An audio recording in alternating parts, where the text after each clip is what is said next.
Hello guys. तो आज हम पढ़ने वाले हैं एप्लीकेशन ऑफ डायमेंशनल एनालिसिस। तो इससे पहले मैं 3 पार्ट ऑलरेडी डाल चुका हूं यूनिट एंड मेजरमेंट पे, जिसमें हमने कवर किया है units, dimensions and principle of homogeneity. ठीक है, और आज से हम स्टार्ट करने वाले हैं कि एप्लीकेशन ऑफ डायमेंशनल एनालिसिस क्या है। तो अभी तक हमने क्या है, डायमेंशंस निकालना सीख लिया है, डायमेंशनल फॉर्मूला निकालना सीख लिया है, और हमने देख लिया है पिछले लेक्चर में कि प्रिंसिपल ऑफ होमोजेनिटी क्या होता है। तो पहले इस लेक्चर को स्टार्ट करने से पहले जो हमने पिछले लेक्चर में पढ़ा था 2-3 मिनट हम उसको डिस्कस करते हैं। तो हमने ये डिस्कस किया था जो प्रिंसिपल ऑफ होमोजेनिटी था, प्रिंसिपल ऑफ होमोजेनिटी, इसमें हमने जो पढ़ा था इसमें हमने 2 स्टेटमेंट पढ़ी थी। पहली स्टेटमेंट ये थी कि अगर 2 फिजिकल क्वांटिटी को हम ऐड करते हैं तो या सब्ट्रैक्ट करते हैं, और 2 फिजिकल क्वांटिटी को ऐड और सब्ट्रैक्ट कर रहे हैं हम, अगर फिजिकल क्वांटिटी 2 और 2 से ज्यादा भी हो सकती हैं, लेकिन हम अभी 2 का एग्जांपल लेके चल रहे हैं। तो कहने का मतलब अगर फिजिकल क्वांटिटी को हम ऐड कर रहे हैं, ठीक है, या सब्ट्रैक्ट कर रहे हैं, तो ये ऐड और सब्ट्रैक्ट जब ही होंगे जब if dimensional formula of x किसके बराबर होगा, डायमेंशनल फॉर्मूला ऑफ y के बराबर होगा। ठीक है, और ये क्या है, डायमेंशनल फॉर्मूला। ठीक है, तो ये हमने पढ़ा था। और दूसरा हमने स्टेटमेंट क्या पढ़ा था, सपोज मान लो हमारे पास एक इक्वेशन है। ठीक है, हमारे पास क्या है, एक इक्वेशन है। इक्वेशन कैसे लिखते हैं हम, इक्वेशन का मतलब एलएचएस में कुछ होगा हमारे पास और आरएचएस में कुछ होगा। तो सपोज मान लेते हैं x equal to Y plus Z. ठीक है, ये हमारे पास इक्वेशन है। तो ये इक्वेशन है, तो हमने ये पढ़ा था कि जो डायमेंशनल फॉर्मूला होगा, डायमेंशनल फॉर्मूला जो हमारे पास होगा, dimensional formula of each term in LHS equal to dimensional formula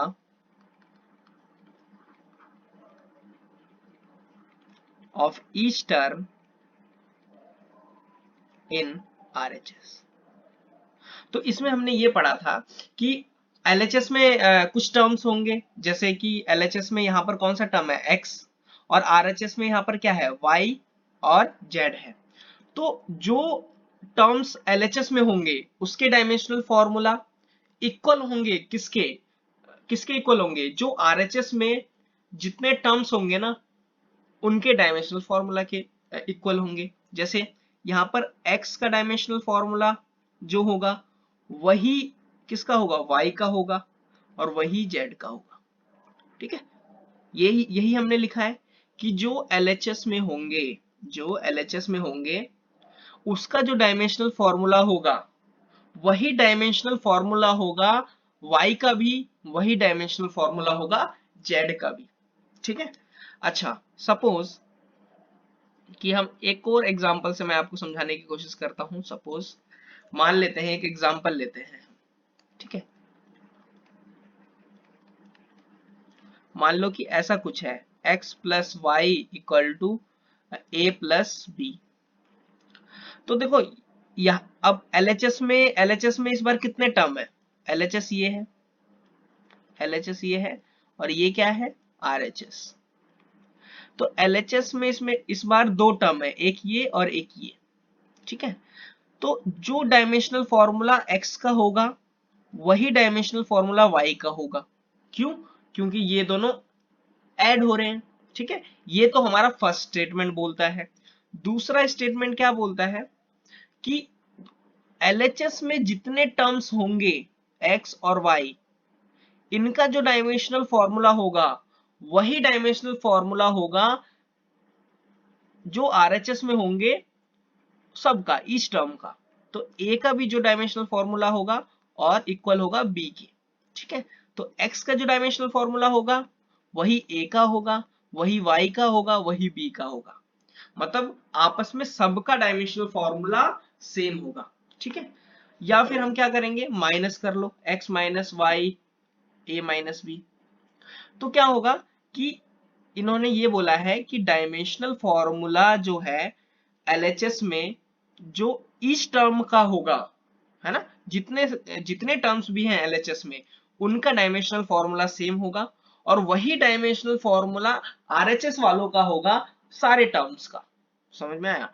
तो यहां पर देखो माइनस हो कोई बात नहीं, जो x का डायमेंशनल फॉर्मूला होगा वही y का होगा, वही वही a का होगा, वही b का होगा। समझ में आया? ठीक है, तो यहां तक हमने पढ़ लिया था पिछली क्लास में, ठीक है। अब देखो हमें आज पढ़ना है कि ये जो हमने पढ़ा है अभी तक इसका यूज कहाँ है, इसका एप्लीकेशन कहाँ है। तो एप्लीकेशन जो है इसका, देखो application of dimensional analysis, dimensional एक मिनट गाइस, डायमेंशनल एनालिसिस, ठीक है। इसका एप्लीकेशन कहाँ है, तो जो पहला एप्लीकेशन है ना इसका गाइस, वो हम इस वीडियो में पढ़ने वाले हैं, ठीक है। और इसके बाद जो इसके 3 एप्लीकेशंस हैं, पहला एप्लीकेशन हम इस वीडियो में पढ़ेंगे, दूसरा एप्लीकेशन नेक्स्ट वीडियो में, और जो थर्ड एप्लीकेशन है नेक्स्ट टू नेक्स्ट वीडियो में पढ़ेंगे। तो पहला एप्लीकेशन आज पढ़ लेते हैं। जो पहला एप्लीकेशन आता है ना, वो आता है to check correctness of an equation, ठीक है। तो पहला एप्लीकेशन ये है कि हमारे पास कोई इक्वेशंस दी होगी, ठीक है, और हमको ये चेक करके बताना है कि वो करेक्ट है या नहीं है, ठीक है। तो गाइस देखो, जैसे मान लेते हैं, एग्जाम्पल से समझते हैं, ठीक है, एग्जाम्पल से समझते हैं। तो v equal to u plus AT, ठीक है, मान लो ये हमारे पास एग्जाम्पल है, ठीक है। अब कुछ बच्चों ने ये वाला फॉर्मूला देखा होगा, अगर उन्होंने फिजिक्स अभी पढ़ रखी है, थर्ड चैप्टर में आएगा ये फॉर्मूला, तो ये इक्वेशन देखी होगी, और कुछ बच्चों ने ये इक्वेशन नहीं देखी होगी, ठीक है। तो हमें ना ये बताना है कि चेक करके क्या ये इक्वेशन डायमेंशनली करेक्ट है, क्या बताना है, क्या ये इक्वेशन डायमेंशनली करेक्ट है क्या। डायमेंशनली करेक्ट होने का क्या मतलब है, ये मतलब है कि जो डायमेंशनली करेक्ट इक्वेशन कौन सी होती है, तो ये लिख लो एक बार, फॉर अ करेक्ट इक्वेशन, ठीक है। करेक्ट इक्वेशन अगर हमें देखनी है कि कौन सी इक्वेशन डायमेंशनली करेक्ट है, कौन सी इक्वेशन डायमेंशनली करेक्ट नहीं है, तो हमें देखना होगा, क्या देखना होगा, हमें देखना होगा dimensional formula of each term on LHS, ठीक है। तो हमें पहले क्या देखना होगा, हमें डायमेंशनल फॉर्मूला देखना होगा उन सारे टर्म्स का जो LHS में है। यहां पर LHS में क्या है, सिर्फ v है, ठीक है। तो हम क्या करेंगे, पहले LHS में जितने टर्म्स हैं उनका हम डायमेंशनल फॉर्मूला देखेंगे, ठीक है। फिर उसके बाद हम देखेंगे dimensional formula of each term on RHS। जब हम LHS में सारे टर्म्स का डायमेंशनल फॉर्मूला हम जब देख लेंगे, तो हम मूव करेंगे RHS की तरफ, और RHS के हर टर्म का हम डायमेंशनल फॉर्मूला देखेंगे। और जब RHS में और LHS में जब हम देख लेंगे, तो जब इनका डायमेंशनल फॉर्मूला इक्वल आएगा, जो LHS में आया था डायमेंशनल फॉर्मूला, वही अगर ईच टर्म का डायमेंशनल फॉर्मूला RHS में आ रहा है, तो हम बोलेंगे कि वो इक्वेशन क्या है, डायमेंशनली करेक्ट है। ठीक है, और अगर डायमेंशनल फॉर्मूला एलएचएस में जो आ रहा है वो अलग है आरएचएस से, तो हम बोलेंगे कि वो इक्वेशन डायमेंशनली इनकरेक्ट है। समझ में आया? तो हमें अभी तक समझ में आ गया कि मैंने क्या बोला। ठीक है, अब हम देखते हैं कि जो हमने ये इक्वेशन लिखी थी कौन सी, v equal to U plus A T, ये डायमेंशनली करेक्ट है या नहीं है। तो देखो मैं बता दूं, जो v है यहाँ पर वो है वेलोसिटी। ठीक है, जो u है वो है वेलोसिटी। ठीक है, जो a है वो है एक्सेलरेशन, और जो यहाँ पर t है वो है टाइम। ठीक है, तो अब हम क्या करेंगे, अब हम देखेंगे डायमेंशनल फॉर्मूला ऑफ v का डायमेंशनल फॉर्मूला देखेंगे, है ना, इन एलएचएस। पहले लिख लो एलएचएस में। तो v का डायमेंशनल फॉर्मूला ऐसा कुछ होगा, v क्या है, वेलोसिटी। तो वेलोसिटी का डायमेंशनल फॉर्मूला मैंने निकालना सिखाया था, क्या होता था, वेलोसिटी क्या होता था, डिस्टेंस बाय टाइम। तो डिस्टेंस क्या है, लेंथ बाय टाइम। तो क्या हो जाएगा, लेंथ के लिए l लिखते हैं और टाइम के लिए t, तो ये क्या हो जाएगा, एल टी माइनस वन। ठीक है, और इस पे ब्रैकेट लगा देंगे। तो इसका जो डायमेंशनल फॉर्मूला होगा वो होगा एल टी माइनस वन। ठीक है, अच्छा, तो ये LHS में डायमेंशनल फॉर्मूला क्या आ गया, एल टी माइनस वन आ गया। अब हम RHS में चेक करेंगे, इन RHS। ठीक है, तो U इस वाले का चेक करते हैं, इस टर्म का चेक करते हैं। तो इस टर्म का क्या होगा, ये भी क्या है, वेलोसिटी, तो इसका भी क्या होगा, एल टी माइनस वन। अब इस टर्म का चेक करते हैं, ए टी, इसका डायमेंशनल फॉर्मूला क्या होगा, ए क्या है हमारे पास, एक्सेलरेशन। तो एक्सेलरेशन का जो डायमेंशनल फॉर्मूला होता है एल टी माइनस टू। ठीक है, अगर आपको ये नहीं निकालने आता है कि एक्सेलरेशन का डायमेंशनल फॉर्मूला कैसे निकालेंगे, तो पिछली वीडियो जाके आप देख सकते हो, वीडियो नंबर सेकंड होगी। ठीक है, और टी, अब क्या करेंगे, इसको सॉल्व करेंगे तो क्या आएगा, एल टी माइनस वन। तो अब देखो, जब हमने LHS में डायमेंशनल फॉर्मूला निकाला v का, तो एल टी माइनस वन आ रहा था, क्या आ रहा था, एल टी माइनस वन आ रहा था।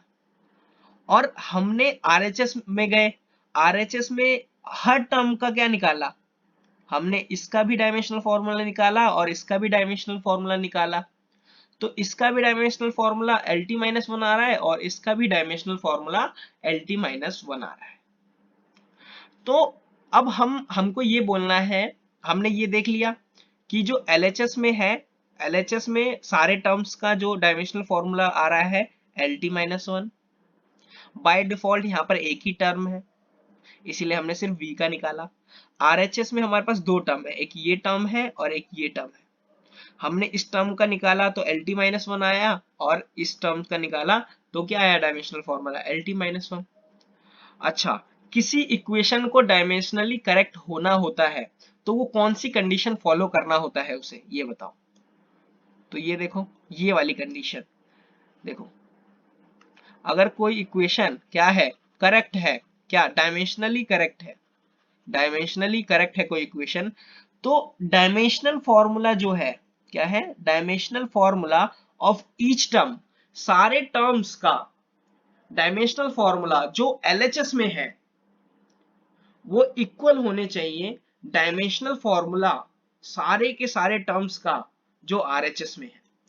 तो यहां देखो, यहां आते हैं नीचे, यहां नीचे जब हम आ रहे हैं तो जो डायमेंशनल फॉर्मूला LHS टर्म का है ना, वही डायमेंशनल फॉर्मूला क्या RHS के हर टर्म का है, एल टी माइनस वन और एल टी माइनस वन। हाँ, तो हम क्या बोल देंगे कि this equation v equal to u plus A T is dimensionally correct, dimensionally correct. समझ में आया? हाँ, नेक्स्ट एग्जांपल में चलते हैं। तो ये तो हमारा हो गया डायमेंशनली करेक्ट। ऐसे ही क्वेश्चन इसमें पूछे जाते हैं। सेकंड क्वेश्चन देखते हैं और क्रिस्टल क्लियर हो जाएगा हमें। क्वेश्चन 2 देखो। क्वेश्चन जो 2 है हमारे पास वो है s equal to ut plus half at square. ठीक है, और हमें बोला है check the correctness of equation. ठीक है, हमें ये बताना है, हमें ये चेक करना है कि ये इक्वेशन करेक्ट है कि नहीं डायमेंशनली। ठीक है ना? तो हमें ये चेक करना है कि ये इक्वेशन डायमेंशनली करेक्ट है या नहीं है। तो हम क्या करेंगे, हम निकालेंगे LHS का डायमेंशनल फॉर्मूला। LHS में कौन से टर्म है, एक ही टर्म है, तो इसका डायमेंशनल फॉर्मूला निकालेंगे। अच्छा, मैं यहाँ लिख देता हूं, जो S है वो डिस्प्लेसमेंट है, और जो U है वो वेलोसिटी है। ये हमें दिया होगा क्वेश्चन में। T जो है वो टाइम है, और A जो है वो एक्सेलरेशन है। ठीक है, तो जो डिस्प्लेसमेंट है, डिस्प्लेसमेंट का मतलब एक तरह से हम समझ सकते हैं डिस्टेंस अभी तक के लिए, और डिस्टेंस का मतलब क्या होगा, डिस्टेंस भी एक तरह का लेंथ है। तो लेंथ, ये क्या है, लेंथ, तो इसका डायमेंशनल फॉर्मूला क्या होगा, ये L। अच्छा, LHS की बात हो गई। अब RHS में देखो, RHS में कौन कौन से टर्म है, एक ये टर्म है और एक ये टर्म है। UT पहले टर्म का देखो, UT का हम डायमेंशनल फॉर्मूला निकालते हैं। तो U क्या है, वेलोसिटी, तो वेलोसिटी का क्या होगा LT माइनस 1, और टाइम का क्या होगा T, दोनों को गुना करो क्या होगा L। ठीक है, क्योंकि इससे तो ये कट जाएगा। समझ में आया? सेकंड टर्म का देखो, हाफ AT स्क्वायर। तो पहले कैसे देखेंगे, पहले हम देखेंगे हाफ का। तो हाफ तो क्या है, कांस्टेंट है, और कांस्टेंट का कोई भी डायमेंशन नहीं होता, कोई भी डायमेंशनल फॉर्मूला नहीं होता है, तो हाफ को तो कुछ करेंगे नहीं। फिर आएंगे एक्सेलरेशन पे। एक्सेलरेशन का जो डायमेंशनल फॉर्मूला होता है LT माइनस 2। ठीक है, ये सब मैं बता चुका हूं। और टाइम का क्या होगा T स्क्वायर।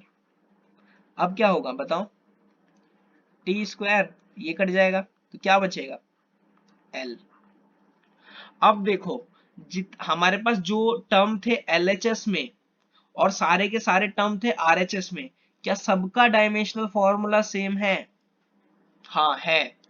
तो जब सारे के सारे टर्म का डायमेंशनल फॉर्मूला सेम होगा, जो LHS में है और जो RHS में है, तो उस इक्वेशन को हम बोलेंगे डायमेंशनली करेक्ट। क्या बोलेंगे, dimensionally correct.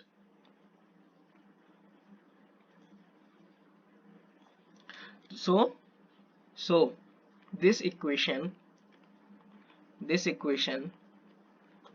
s equal to ut plus half at square is dimensionally correct. ये लिखना मत भूलना, डायमेंशनली करेक्ट है, डायमेंशनली करेक्ट है। ठीक है, अच्छा, अगर मैं ये, अब देखो, अब हम अगर इस इक्वेशन को देखें, ठीक है, इस इक्वेशन को देखें, s equal to ut plus half at square, इसको देखें, तो जो s equal to ut plus half at square, जो ये इक्वेशन है ना, अगर हम जब थर्ड चैप्टर पढ़ेंगे ना, तो हम देखेंगे कि ये बिल्कुल करेक्ट इक्वेशन है। करेक्ट इक्वेशन का मतलब ये है कि ये बिल्कुल सेम इक्वेशन हम किस में पढ़ेंगे, थर्ड चैप्टर में पढ़ेंगे। तो इसका मतलब ये देखो, ये हमने अभी देखा, ये डायमेंशनली करेक्ट तो है ही, डायमेंशनली करेक्ट तो है ही ये इक्वेशन। साथ में अभी हम थर्ड चैप्टर में पढ़ने वाले हैं, हम देखेंगे कि ये एक्चुअली करेक्ट भी है, एक्चुअली करेक्ट है। ठीक है, तो अब कुछ बच्चे कंफ्यूज होंगे, भैया ये बताओ कि डायमेंशनली करेक्ट और एक्चुअली करेक्ट में क्या फर्क है। तो मैं ये बता दूं कि आप ये देखो, ये इक्वेशन देखो, s equal to ut plus half at square, इसको मन में बसाओ, बसा लिया, तो ये समझो कि ये इक्वेशन हमारे फिजिक्स में आगे आएगी। तो मैं आपको ये गारंटी देता हूं कि ये इक्वेशन बिल्कुल सही है। बिल्कुल सही का क्या मतलब हुआ, एक्चुअली करेक्ट, बिल्कुल सही है, बिल्कुल एक्चुअली करेक्ट इक्वेशन है ये, ठीक है। और डायमेंशनली करेक्ट का क्या मतलब हुआ कि इसके डायमेंशंस और इसके डायमेंशनल फॉर्मूला क्या है, सेम है, इसीलिए हमने इसको डायमेंशनली करेक्ट बोला। अब देखो, अब मैं आपको ना ये बोलना चाहता हूं कि ये देखो, ये इसका निकालो जरा, s equal to U T plus 280 square का, ठीक है। तो ये क्वेश्चन है आपके पास, और यहां पर हमें चेक करना है, check this equation is dimensionally correct और नॉट। तो हमें ये चेक करना है कि ये इक्वेशन डायमेंशनली करेक्ट है या नहीं है। तो हम देखो s का निकालेंगे, तो s क्या था, डिस्प्लेसमेंट, तो इसका डायमेंशनल फॉर्मूला l है। ut का निकालेंगे तो u क्या था, वेलोसिटी, तो वेलोसिटी का डायमेंशनल फॉर्मूला lt माइनस 1, और टाइम का क्या होगा, t।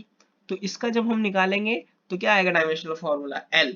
इस पूरे का डायमेंशनल फॉर्मूला क्या है, l, ठीक है। फिर क्या है हमारे पास यहाँ पर 280 स्क्वायर, तो 280 स्क्वायर का, तो अब देखो इसका डायमेंशनल फॉर्मूला निकालना है 280 का, तो पहले 2 पे जाओ। 2 क्या है, कांस्टेंट, और तो कांस्टेंट का कोई भी डायमेंशनल फॉर्मूला नहीं होता, तो 2 को छोड़ दो। a पे जाओ, तो a का एक्सेलरेशन, एक्सेलरेशन का डायमेंशनल फॉर्मूला ये होता है lt माइनस 2, ठीक है। और टाइम का क्या है यहाँ पर t स्क्वायर, तो इसको सॉल्व करोगे तो क्या आएगा आपके पास, l अल्टीमेटली। तो अब देखो, क्या यहाँ जो LHS का डायमेंशनल फॉर्मूला है ना, वही क्या RHS के हर टर्म का डायमेंशनल फॉर्मूला है, हाँ बिल्कुल। L डायमेंशनल फॉर्मूला है RHS में, क्या वही डायमेंशनल फॉर्मूला LHS में, सॉरी RHS में जो है डायमेंशनल फॉर्मूला, वही LHS में भी है। तो इसका मतलब क्या हुआ, this equation s equal to ut plus 280 square is also dimensionally correct। ये इक्वेशन भी क्या है, डायमेंशनली करेक्ट है।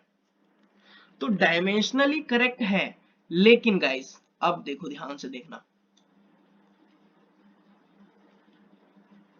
ये इक्वेशन क्या थी, डायमेंशनली करेक्ट, लेकिन जो हमारी ये है ut plus half 80 square, sorry sorry guys एक मिनट, इसको मिटा देते हैं, 280 square s equal to ut plus 280 square, ये डायमेंशनली करेक्ट तो है ही, ठीक है, लेकिन ये ना एक्चुअली करेक्ट नहीं है, एक्चुअली करेक्ट नहीं है, ठीक है। अब देखो डायमेंशनली करेक्ट दोनों, एक मिनट, हाँ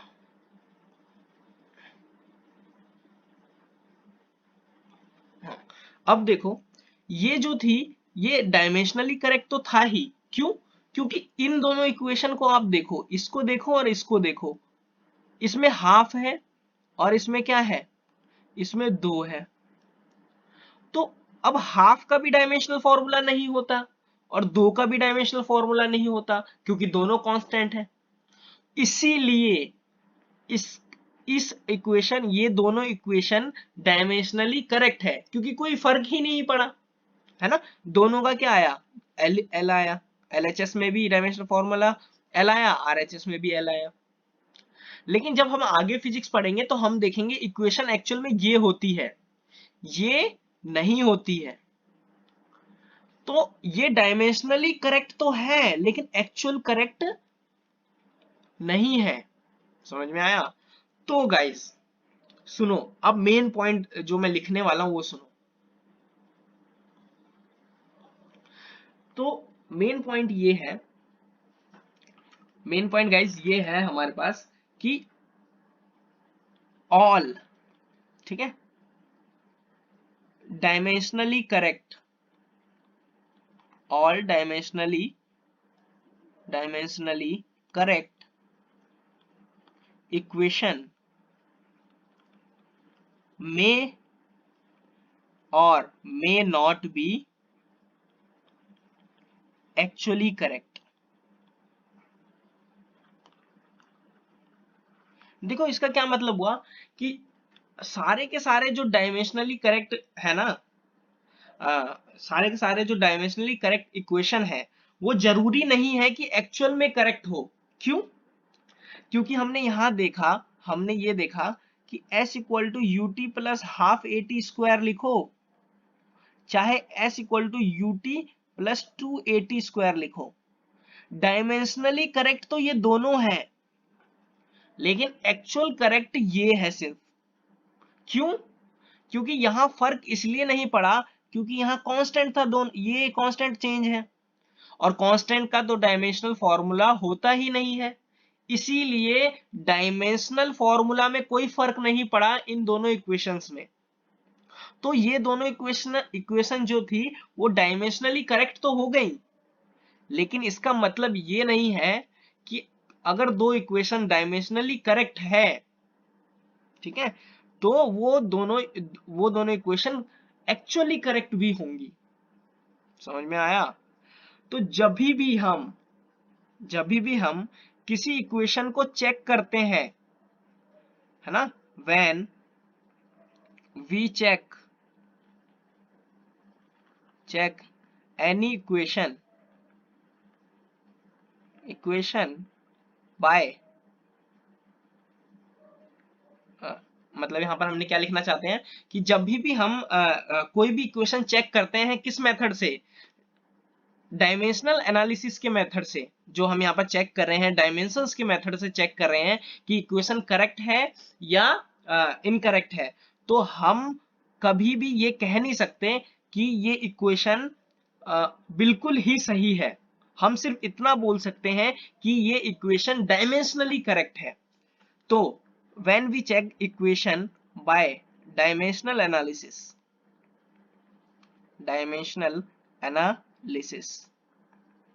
we only say that equation is dimensionally correct or not। तो जब भी हम किसी इक्वेशन की करेक्टनेस को चेक करेंगे तो हम डायमेंशनल एनालिसिस के मेथड से तो सिर्फ हम ये कह सकते हैं कि वो इक्वेशन डायमेंशनली करेक्ट है या नहीं है। हम ये नहीं कह सकते, we cannot say that the equation is actually correct।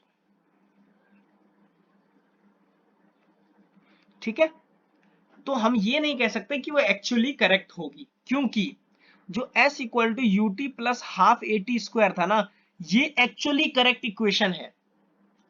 s equal to U T plus half two A T square ये एक्चुअली करेक्ट इक्वेशन नहीं है, लेकिन दोनों का दोनों क्या है? डायमेंशनली करेक्ट है। तो अगर दो इक्वेशन, मैं बार बार बोल रहा हूं, अगर दो इक्वेशन डायमेंशनली करेक्ट है तो हम ये नहीं कह सकते कि दोनों की दोनों एक्चुअली करेक्ट होंगे। ठीक है, सिर्फ हम डायमेंशनल एनालिसिस मेथड से सिर्फ इतना बोल सकते हैं कि ये दोनों इक्वेशन जो है वो डायमेंशनली करेक्ट है, मतलब इनके LHS और RHS के डायमेंशंस, टर्म्स के डायमेंशंस सेम है। समझ में आया? ठीक है, तो ये बहुत इंपॉर्टेंट पॉइंट है हमारे लिए। ठीक है, ये जो है हमारा, तो ये बहुत इंपॉर्टेंट पॉइंट है। नोट 1। अच्छा, नोट 2 कर लो। नोट 2 क्या है? बिल्कुल इसका उल्टा। इफ एनी इक्वेशन, अगर कोई इक्वेशन है, ठीक है, आर एक्चुअली करेक्ट, अगर कोई इक्वेशन एक्चुअली करेक्ट है, then they are always dimensionally correct. ठीक है, तो ये बिल्कुल उसकी उल्टी बात है गाइस। ठीक है, अगर कोई इक्वेशन एक्चुअल में करेक्ट है तो जैसे ये इक्वेशन एक्चुअल में करेक्ट है, ये आप आगे पढ़ोगे फिजिक्स में, तो ये एक्चुअल में करेक्ट है। तो जो इक्वेशन एक्चुअल में करेक्ट होती है ना, वो हमेशा डायमेंशनली करेक्ट होती है। डायमेंशनली करेक्ट होने का क्या मतलब है कि जब हम उसके डायमेंशनल फॉर्मूला निकालेंगे एलएचएस के और आरएचएस के हर टर्म के, तो सेम डायमेंशनल फॉर्मूला आएगा। तो यहां मैंने दो बात बोली। पहली बात, अगर कोई इक्वेशन डायमेंशनली करेक्ट है तो हम ये नहीं कह सकते कि वो एक्चुअली करेक्ट होगी, ठीक है, पहली बात। दूसरी बात, अगर कोई इक्वेशन एक्चुअली करेक्ट है तो वो हमेशा डायमेंशनली करेक्ट होगी। समझ में आई बात? ठीक है। अच्छा, अब आगे देखते हैं। आगे देखो, एक क्वेश्चन करते हैं। एक क्वेश्चन है हमारे पास, V square equal to U square plus 2as, ठीक है। और एक क्वेश्चन हमारे पास V square equal to U square plus half as, ठीक है। अभी हमें ना क्या करना है, दोनों का ना दोनों इक्वेशन, एक ये इक्वेशन और ये दूसरी ये इक्वेशन है, इन दोनों इक्वेशन को चेक करके बताना है कि ये दोनों इक्वेशन डायमेंशनली करेक्ट है या नहीं। सिर्फ अभी डायमेंशनली करेक्ट है या नहीं ये बताना है। तो हम क्या करेंगे, वी स्क्वायर का डायमेंशनल फॉर्मूला निकालेंगे। तो वी का क्या होता है, एल टी माइनस वन, ठीक है। इसका क्या कर दो, स्क्वायर कर दो, ठीक है। तो क्या हो गया, L square T minus two. तो ये हो गया डायमेंशनल फॉर्मूला इसका, ठीक है। ये क्या है, किसकी बात हुई, एलएचएस की। अब आरएचएस की बात करते हैं। आरएचएस में पहले यू स्क्वायर वाला टर्म लिख लो। इस ये भी क्या है, वेलोसिटी। अच्छा ये बता दूं, v जो है ना, यहाँ पर वेलोसिटी है, इतना तो समझ में आ ही गया होगा अब तक। u भी क्या है, वेलोसिटी है। a क्या है, एक्सेलरेशन है, एक्सेलरेशन। और s क्या है, डिस्टेंस, ठीक है। तो u स्क्वायर का क्या होगा बताओ, एल टी माइनस वन होता है उसका स्क्वायर, तो क्या हो गया इसका भी, L square T minus two. इसका डायमेंशन फॉर्मूला भी क्या आया, जो इसका आया था। तो अभी तक तो सही चल रहा है सब कुछ, लेकिन 2as का निकाल के देखेंगे। तो 2as का निकाल के देखो, तो पहले 2 को देखो। 2 का कोई भी डायमेंशनल फॉर्मूला नहीं होता क्योंकि ये कांस्टेंट है। a का एक्सेलरेशन, एक्सेलरेशन का होता है एल टी माइनस टू, ठीक है। और s क्या है, डिस्प्लेसमेंट, तो इसका क्या होगा, l। तो क्या हो गया, L square T minus two. समझ में आया? तो अब देखो, एलएचएस में जो टर्म है और जो आरएचएस में टर्म है, और सारे टर्म्स के क्या है, डायमेंशनल फॉर्मूला सेम है। तो हम क्या कह सकते हैं, हम ये कह सकते हैं कि this equation is dimensionally correct, ठीक है। सिर्फ इतना बोल सकते हैं, डायमेंशनली करेक्ट। अब इसको चेक करते हैं। इसमें भी वी स्क्वायर का निकालो, देखो एलएचएस में, तो जो यहां पर हमने निकाला वही आएगा, L square T minus two. U square का निकालो आरएचएस में, तो इस यहां पर भी हमने निकाला था तो यही आएगा। देखो फर्क सिर्फ यहां आता है। देखो अब क्या करेंगे, हाफ एएस का निकालेंगे, हाफ एएस का निकालेंगे। तो हाफ को देखो, ये क्या है, कांस्टेंट है। तो कांस्टेंट का तो कोई भी डायमेंशनल फॉर्मूला नहीं होता। जैसे यहाँ 2 का नहीं था, तो देखो 2 का भी डायमेंशनल फॉर्मूला नहीं होता, हाफ का भी नहीं होता, क्योंकि दोनों कांस्टेंट है। इसीलिए जब हमने यहां इस वाली इक्वेशन में 2 की जगह हाफ रख दिया, तो भी तो भी इसका जो डायमेंशनल फॉर्मूला आएगा यही आएगा। और ये तीनों इक्वल है, इसीलिए हम इसको बोल देंगे, इस इक्वेशन को भी बोल देंगे, this equation is dimensionally correct. अब देखो, दोनों इक्वेशन डायमेंशनली करेक्ट हो गई, लेकिन क्या ये दोनों इक्वेशन फिजिक्स में सही है क्या, नहीं है। इसीलिए मैं ये कह रहा था, बार बार ये बात कह रहा हूं, अगर दो इक्वेशंस डायमेंशनली करेक्ट हैं तो हम ये नहीं बोल सकते कि दोनों की दोनों क्या हो, एक्चुअली करेक्ट हो, ठीक है। तो अगर फिजिक्स की बात करें, जब हम आगे पढ़ेंगे तो हम देखेंगे कि एक्चुअली करेक्ट इक्वेशन ये है, ये तो है ही नहीं,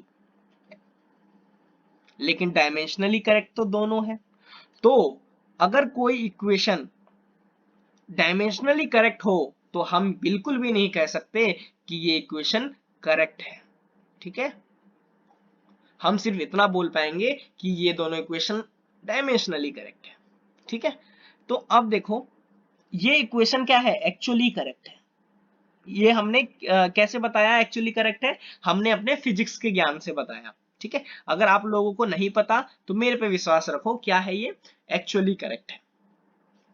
तो और मैंने क्या एक और बात बोली थी इसके अलावा, कि जो इक्वेशन एक्चुअली करेक्ट होती है वो हमेशा क्या हो आएगी, डायमेंशनली करेक्ट।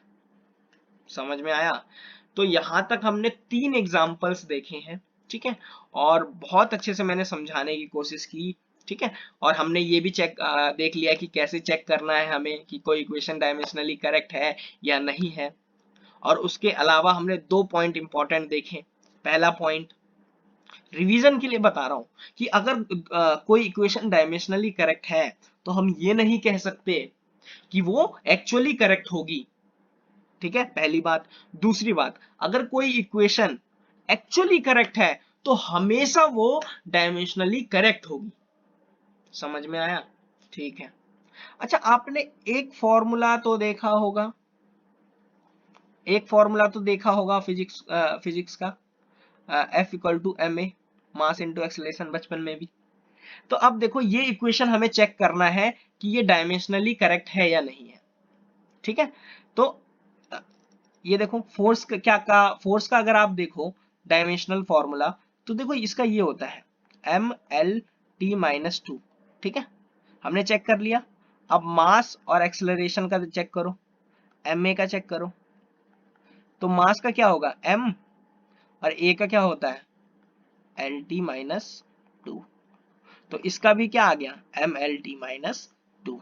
ठीक है, तो ये इक्वेशन क्या है, डायमेंशनली करेक्ट है, क्योंकि देखो LHS में जो आ रहा है डायमेंशनल फॉर्मूला वही RHS में आ रहा है। ठीक है, तो this equation is dimensionally correct, dimensionally correct. अगर मान लो मैंने इसकी जगह क्या लिख दिया, मान लो F, और जानते हो ये जो इक्वेशन है ये डायमेंशनली करेक्ट भी है और फिजिक्स के नॉलेज से ये एक्चुअली करेक्ट भी है। ठीक है, जो कि आप पहले पढ़ चुके हो फिजिक्स में और 9वीं क्लास में पढ़े हो ना। तो एक्चुअली करेक्ट हमेशा क्या आता है, डायमेंशनली करेक्ट। जो इक्वेशन एक्चुअली करेक्ट है वो डायमेंशनली करेक्ट हमेशा आती है। लेकिन मान लेते हैं मैंने ये लिखा, मुझे पता नहीं था कि फोर्स को कैसे लिखते हैं, है ना। मैंने मान लिया कि फोर्स क्या है, F equal to mass into acceleration का स्क्वायर। तो अब देखो फोर्स का क्या होता है, ये क्या है LHS में है, फोर्स का जो होता है डायमेंशनल फॉर्मूला वो होता है mlt-2। लेकिन अब देखो RHS में देखो क्या आ गया हमारे पास, ma² आ गया।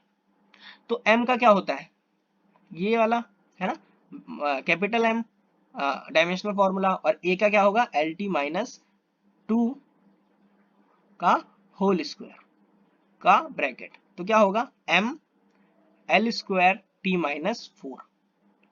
अब बताओ क्या जो LHS में डायमेंशनल फॉर्मूला है क्या वो RHS में है, नहीं है। तो LH डायमेंशन, इसके लिए मैं बात कर रहा हूं, तो डायमेंशंस लिख लो, dimensions on LHS not equal to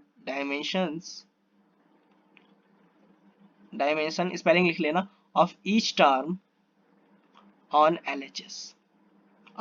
ठीक है, यहां पर भी लिख लो dimensions of each term on LHS।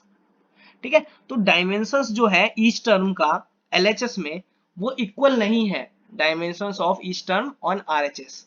तो जब डायमेंशंस इक्वल नहीं हो दोनों साइड्स तो क्या बोलेंगे, दिस, क्या बोलेंगे बताओ, this equation is not dimensionally correct. तो ये इक्वेशन डायमेंशनली करेक्ट भी नहीं है और कोई इक्वेशन अगर डायमेंशनली करेक्ट ही नहीं है तो वो एक्चुअली करेक्ट क्या होगी, समझ में आया। तो गाइज हमने इस जो हमने ये पढ़ा है हमने कि हम किसी भी इक्वेशन को कैसे चेक करेंगे कि वो करेक्ट है या नहीं है, तो हमने बहुत अच्छे से देख लिया है इसको, ठीक है। और अभी भी कोई डाउट बच गया हो कमेंट में लिख देना, ठीक है, मैं आपको बता दूंगा। और बहुत अच्छे से मैंने क्लियर करने की कोशिश करी है। तो बाय बाय, जय हिंद। और अच्छी लगी वीडियो तो लाइक शेयर सब्सक्राइब सब कर देना। जय हिंद।